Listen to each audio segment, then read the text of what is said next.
Hello. Today let's look at how English papers submitted in the English department will be formatted. In the department we use the Modern Language Association or MLA Style Guide, which is simply the rules for formatting your papers before you submit them. And it is included in the back of the Everyday Writer, which is your handbook, and it's under the Gold tab. So you'll always have that for a reference. That book also has the formatting instructions for several other style guides that may be used, for example, in social studies or foreign language or science classes. But for an English assignment, first of all, the margins are always 1 inch all the way around the paper. The paper is always double spaced, and it's always in Times New Roman 12-point font, nothing smaller, nothing larger. Unless, of course, you have a professor that prefers something different. But this is the conventional way to do it.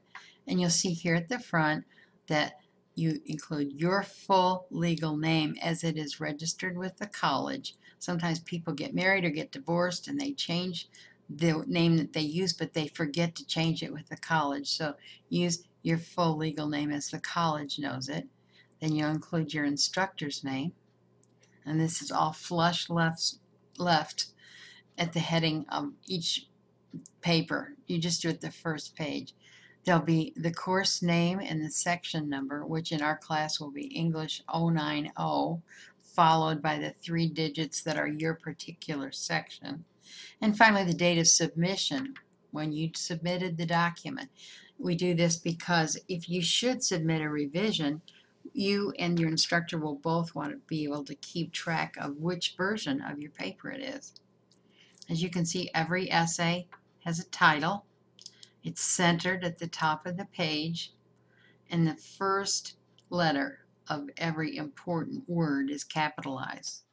You do not double space before you begin your text, but you do indent the first line of each paragraph in the essay. Moving down quickly through this paper, you'll see that if this was a research paper that you had written, you will have to list every work that is mentioned or quoted in your essay on what's called a works cited page. And this example is correct, except that works cited should be centered in the middle of the page. And then every listing, as it is seen here, begins with the author's last name and then the rest of the first line. But when the second line begins, you indent it and every other subsequent line for that listing 5 spaces. So it ends up looking like these do. And you'll notice that you list them by the author's, alphabetically by the author's last name or the editor's last name, or the first, or if there's no editor and no author listed, you'll list by the first important word in the title. The works cited page always starts on a fresh page of its own, so at the end of your essay, insert a page break so that wherever your essay ends, the works cited page will start on a separate page of its own. That's really all you need to know. The rules are very definite, but they're not difficult once you've set them up. Probably the most helpful thing you can do is start a document and format it correctly the first time and call it blank MLA document. Then every time you want to start an assignment, you open your blank MLA document, and before you do anything, you save it again as and give it the name of the assignment, whatever you want it to be. Usually it helps to have it be your last name, Baker, and then however you want to title it. Descriptive narrative essay would work. Baker descriptive narrative essay.